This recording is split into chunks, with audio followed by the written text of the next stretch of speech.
2024 was supposed to be over for me travel-wise by November, or so I thought.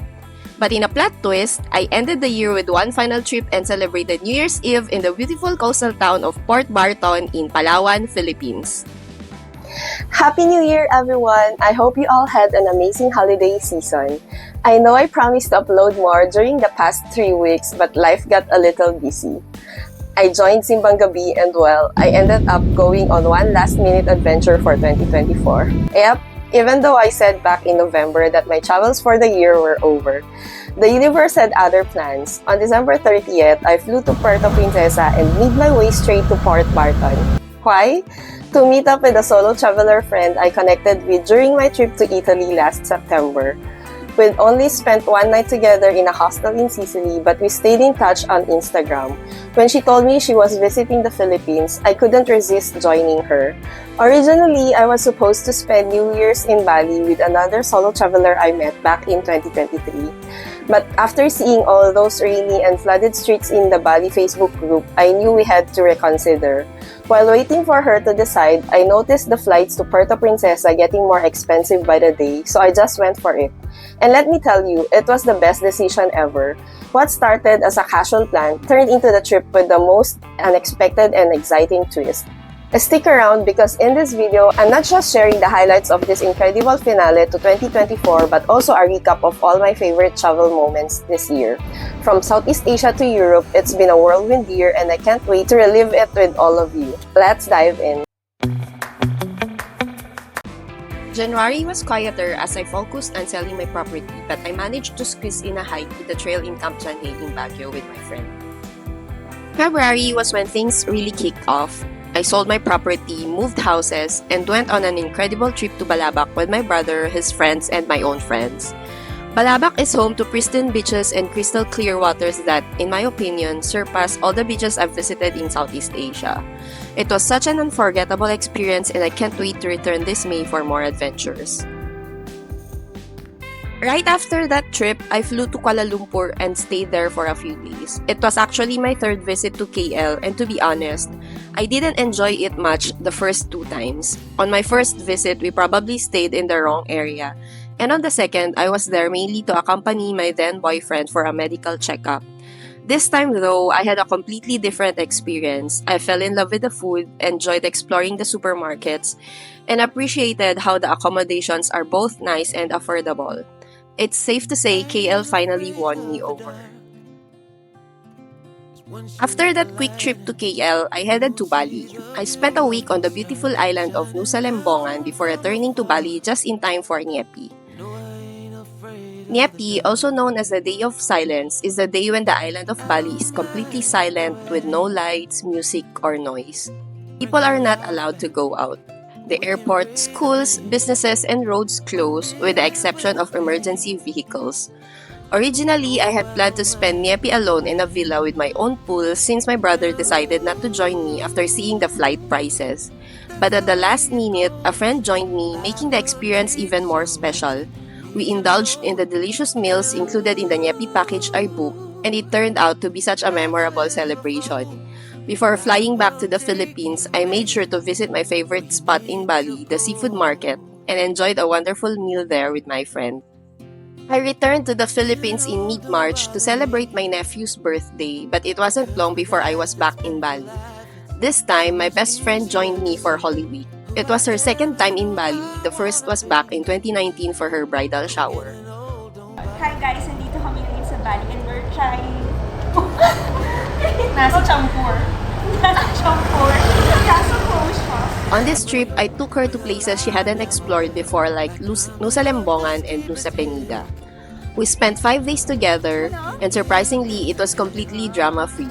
We got along so well, mostly because we find humor in everything. Whether it's our misfortunes or our shared talent for making the other look slimmer in photos. After our trip, I flew back to the Philippines with her.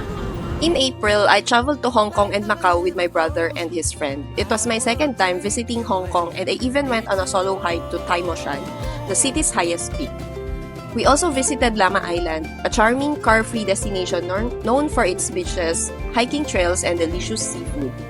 Over in Macau, we explored some of the famous casinos. Not to gamble though. We just watched since none of us knew how to play. Afterward, I returned to Bali and hiked Mount Batur at sunset with a friend I met through a Facebook group. Unfortunately, we didn't catch the sunset because it was cloudy, but the experience was still incredible. I also explored Lovina with another friend from the same group. He introduced me to his local friends who work at the bars, and we ended up having a blast playing dominoes together. While in Lovina, I joined a dolphin watching trip, but it left me feeling conflicted. There were over 50 boats out at sea chasing after dolphins whenever they appeared. Watching the dolphins jump and play was beautiful, but seeing how they were pursued by the boats made me realize how stressful it must be for them. It was a bittersweet experience that made me reflect on the impact of tourism on wildlife.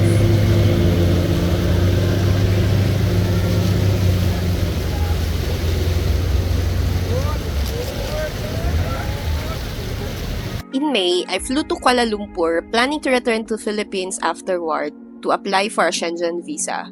My original plan was to celebrate my birthday in Spain. However, those plans changed when my parents, who now live in the US, decided to take a one-month vacation in the Philippines in June.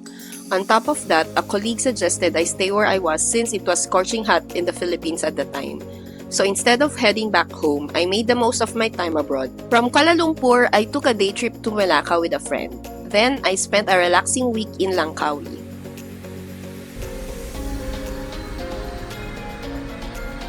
After that, I returned to Bali to settle into an apartment for a while. So, let me give you a quick tour of the apartment. So, outside is a pool, and then this is the room. The monthly rent for the apartment was 5 million rupiah, which is around 18,000 pesos.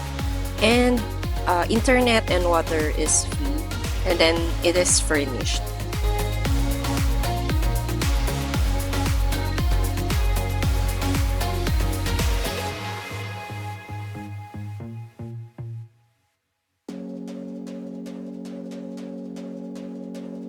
I flew back to Malaysia on the second week of June for a visa run and visited the cool, refreshing Cameron Highlands. Rather than Spain, I ended up celebrating my birthday in Sumba, an island in eastern Indonesia known for its breathtaking landscapes.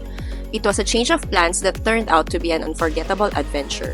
On the last week of July, I was finally able to fulfill my dream of visiting Europe. I started in Barcelona.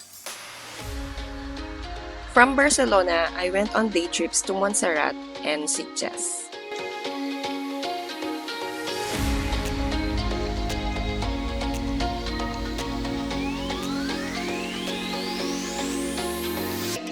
From Barcelona, I flew to Lisbon to explore a little bit of Portugal before starting my Camino. From Lisbon, I took a train to Sintra and stayed there for a night. Although I wish I stayed there longer because there's a lot to see in Sintra and it was really beautiful. I also visited Fatima before traveling to Porto to start my Camino Portuguese. I did the Camino Portuguese Sendo Litoral route and I walked for 12 days from Porto, Portugal to Santiago de Compostela in Spain with a 2-day break in Tui in Spain. After finishing the Camino, I spent a few days in Redondela before traveling to Madrid. I also explored a little bit of Vigo while I was in Redondela.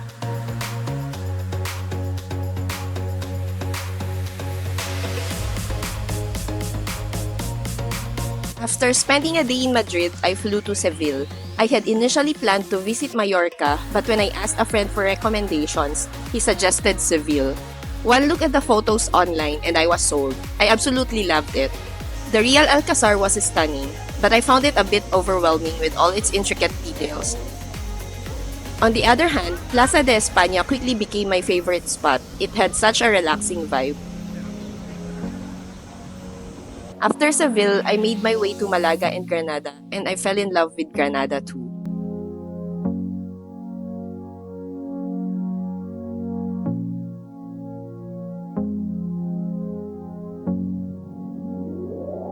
From Granada, I went back to Seville for my flight to Rome. In Italy, I visited Rome and I walked to Vatican City from Rome. From Rome, I flew to Sardinia and visited Villa Simius and Cagliari. I first learned about Sardinia from a friend I met online many years ago. When he found out I was visiting Italy, he insisted that I add Sardinia to my itinerary, and I'm glad that I did. In Sardinia, I visited Villa Simus, a place known for its stunning beaches. I originally planned to stay for just one night since the hotels there can be quite pricey. But as soon as I saw the crystal clear waters and the breathtaking scenery, I couldn't bring myself to leave. I ended up extending my stay for another night. Villa Simus easily became one of my favorite destinations of the year. From Villa Simus, I traveled to Cagliari as it's where Sardinia's main airport is located. I spent a night there and I visited Molentargius Park to catch a glimpse of the iconic pink flamingos. After my time in Sardinia, I flew to Palermo in Sicily where I stayed for a night in a cozy hostel before heading to Cefalù.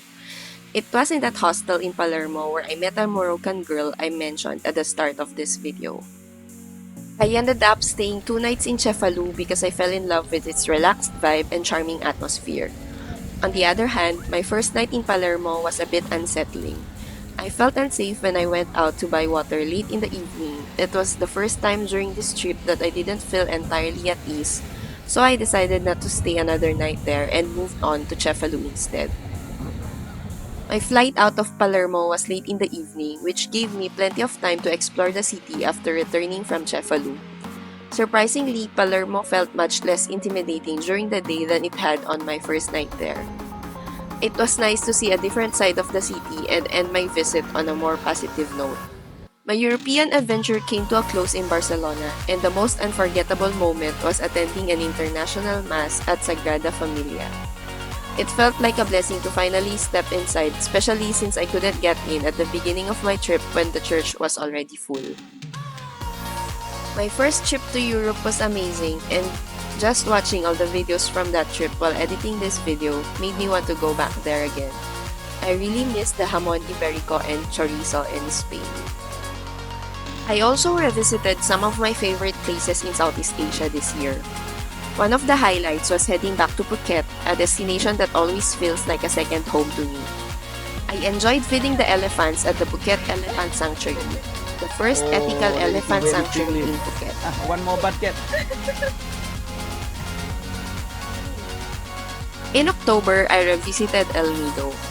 Last time I visited it was 6 years ago, and it is one of my favorite places in the Philippines. And finally, here's the story of how 2024 came to an unforgettable end. My friend and I hadn't planned much for New Year's Eve, so we decided to just go with the flow. On the last day of the year, we joined an island hopping tour. Despite the weather forecast predicting rain, we were blessed with beautiful sunny skies all day. That evening, after freshening up, we headed out for dinner. Our plan was to pass the time at the Tevo Reggae Bar and wait for the fireworks. But on our way, we passed by Lemons and Tomatoes, and my friend said she wants to eat crepe. That little detour turned into something special. While waiting for our crepes, we struck up a conversation with the owners. They mentioned they were preparing for their media noche and shared that kare-kare was on their menu. When my friend asked what it was, I explained it to her, which sparked even more conversation. Then they asked about our New Year's plans, and to our surprise, they invited us to join them. While we were chatting, a French solo traveler dropped by. They invited her earlier that night, and she was there to say she's accepting the invitation. And just like that, our New Year's Eve plans fell into place. A few minutes before midnight, we all walked to the beach together to watch the fireworks. Afterward, we returned to the restaurant for media noche. We shared stories, laughed, and bonded over delicious food. It was my first time spending New Year's Eve away from my family, and honestly, I wasn't sure what to expect. But it turned out to be one of the most heartwarming experiences of my life. If there's one thing I learned, is that once in a while, we should embrace the unknown and not worry too much, even if we're traveling solo. The world is full of kind, welcoming people ready to make us feel at home. This night was proof of that, and it was absolutely worth it. 2024 was such an incredible year for me, filled with adventures, challenges, and unforgettable moments. And right up until the very last day, it continued to surprise me in the best possible way. This year reminded me of the beauty of stepping out of my comfort zone, the joy of connecting with people from all walks of life, and the magic of simply saying yes to whatever comes my way. Thank you for joining me on this journey. I hope my stories inspire you to embrace the unexpected, chase your dreams, and create your own unforgettable experiences. Here's to 2025. May it bring more opportunities, adventures, and beautiful surprises for all of us. See you in the next one.